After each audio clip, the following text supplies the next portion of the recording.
जय हिंद। एक बार फिर से स्वागत है आपके अपने चैनल सक्सेस ज्ञान अड्डा में।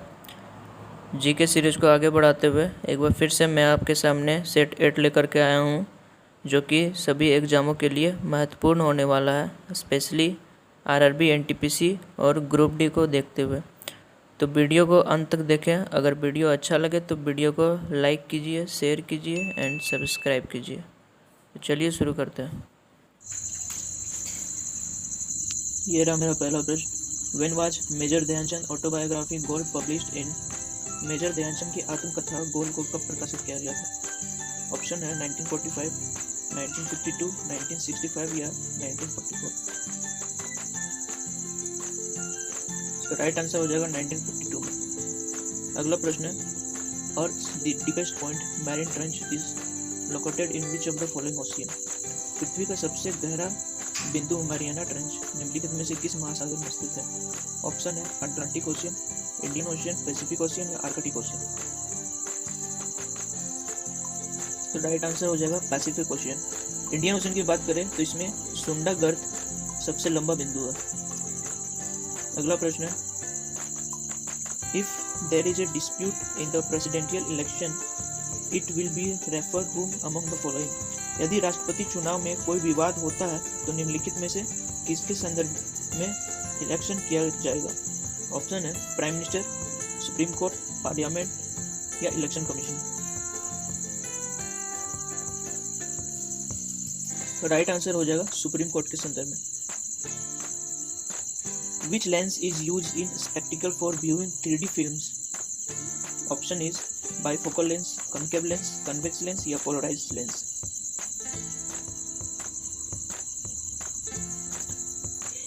अगर यहाँ बात करें 3D व्यू के लिए तो यहाँ पे 3 तरह का लेंस उपयोग किया जाता है।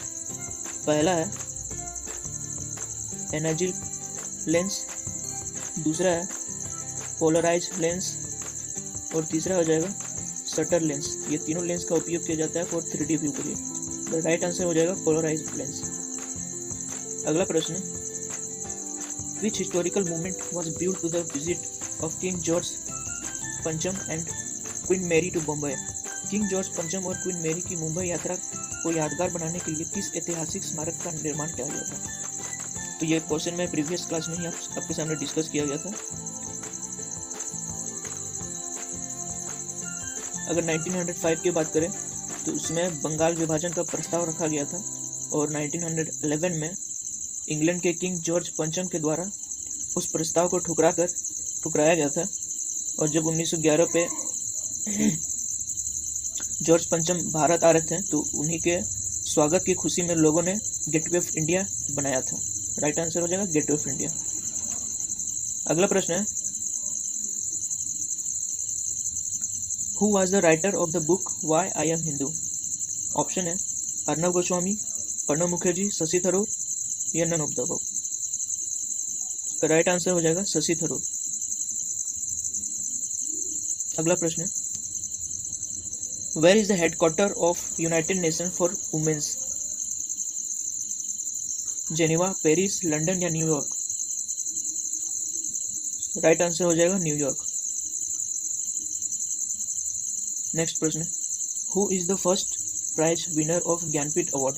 ज्ञानपीठ पुरस्कार का पहला पुरस्कार विजेता कौन है? मोहम्मद इकबाल, वेणुगोपाल, अन्नपूर्णा या जी शंकर ग्रुप। इसका राइट आंसर हो जाएगा जी शंकर ग्रुप, जो कि मलयालम के फेमस राइटर और एसेइस्ट कवि रह चुके हैं और इनको पहला ज्ञानपीठ पुरस्कार दिया गया था for the book Odakkuzhal, जिसको अगर इंग्लिश में ट्रांसलेट करें तो ये हो जाता, इसका नाम होता है the bamboo flute.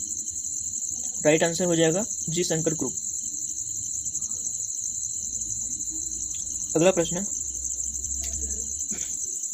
Which of the following mountain range is located in India?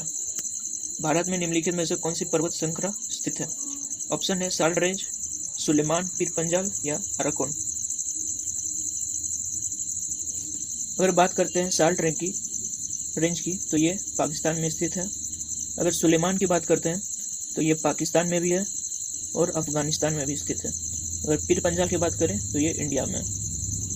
Right answer हो जाएगा पीर पंजाल। अगला प्रश्न है, the vitamin that help in blood clotting is, blood clotting में कौन सा विटामिन हेल्प करता है?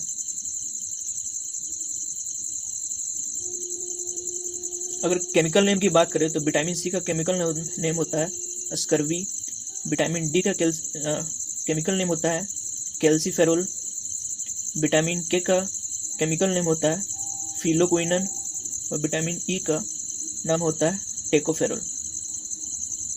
राइट आंसर हो जाएगा विटामिन के, जो कि ब्लड का थक्का जमाने में मदद करता है।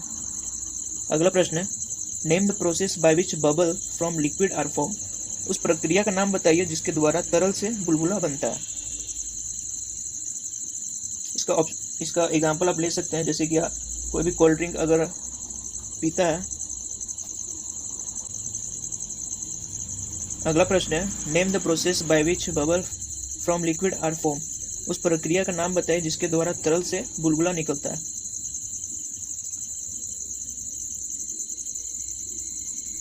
तो इसका बेस्ट एग्जांपल ले सकते हैं कोल्ड ड्रिंक। अगर कोल्ड ड्रिंक को जैसे हम खोलते हैं तो उसमें बुलबुला टाइप का निकलता है, और उस प्रोसेस को क्या कहते हैं? उसमें बुलबुला निकलता है क्योंकि उसमें कार्बन डाइऑक्साइड मौजूद होता है, लेकिन उस प्रोसेस को हम नाम बोलते हैं इफेरिवेरियंस, जिसका नाम है इफेरिवेरियंस। अगला प्रश्न है, who introduce मनसबदारी system in India, Bharat में मनसबदारी प्रणाली की शुरुआत किसने की थी? ऑप्शन है अकबर, बिरबल, बाबर या जहांगीर। ये तो प्रश्न आसान था, इसका आंसर हो जाएगा Akbar. At the time of Alexander invention which dynasty ruling north India, Sikandar के आक्रमण के समय कौन सा राजवंश उत्तर भारत पर शासन कर रहा था? ऑप्शन है मौर्य, नंद, मुगल या गुप्तास।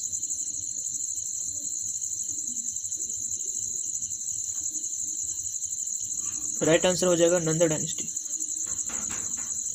इन which of the following city is the tomb of Rani Jhansi situated, Rani Jhansi की समाधि निम्नलिखित में से किस शहर में स्थित है?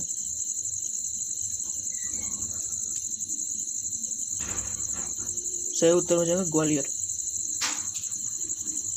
अगला प्रश्न है, ozone layer of earth atmosphere is important for living being, why?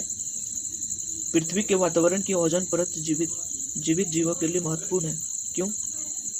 Option है prevent entry of ultraviolet ray, prevent entry of X-ray, prevent entry of oxygen and prevent acid on earth. अगर ओजोन लेयर की बात करें तो सबसे नीचे layer में होता है ट्रोपोस्फेयर, उससे ऊपर लेयर में होता है स्ट्रेटोस्फेयर, उसके ऊपर लेयर में होता है आइनोस्फेयर, देन मेजोस्फेयर, उसके बाद एक्सोस्फेयर। अगर स्ट्रेटोस्फेयर की बात करें तो इसी लेयर में मौजूद होता है ओजोनोस्फेयर। अब ओजोन लेयर का काम क्या है? तो ओजोन लेयर जो भी अल्ट्रावायलेट रेज होता है जो सन से निकलता है उसको ऑब्जर्व करता है और ये पृथ्वी तक पहुंचने नहीं देता है। राइट आंसर हो जाएगा प्रिवेंट अल्ट्रावायलेट रेज। अगला प्रश्न, the Ghadar party was form in the year, सही उत्तर हो जाएगा 1913 में। अगला प्रश्न है, which of the following is the oldest stock exchange in the world, दुनिया का सबसे पुराना स्टॉक एक्सचेंज कौन सा है? राइट आंसर हो जाएगा एम्स्टर्डम स्टॉक एक्सचेंज, जो कि नीदरलैंड कंट्री में पड़ता है। अगला प्रश्न है, who is the youngest receptionist of Bharat Ratna award, Bharat Ratna प्राप्त करने वाला सबसे युवा खिलाड़ी कौन है? Right answer Sachin Tendulkar. National Institute of Nutrition is situated in, तो यह स्थित है हैदराबाद में। The Padma award for announce around every year किस दिन अनाउंस किया जाता है? इंडिपेंडेंस डे के दिन, सद्भावना दिवस के दिन या रिपब्लिक डे के दिन? सही उत्तर हो जाएगा रिपब्लिक डे के दिन। तो ये रहा मेरा आज का सेशन। अगर आज का सेशन अच्छा लगा हो तो वीडियो को लाइक कीजिए, शेयर कीजिए।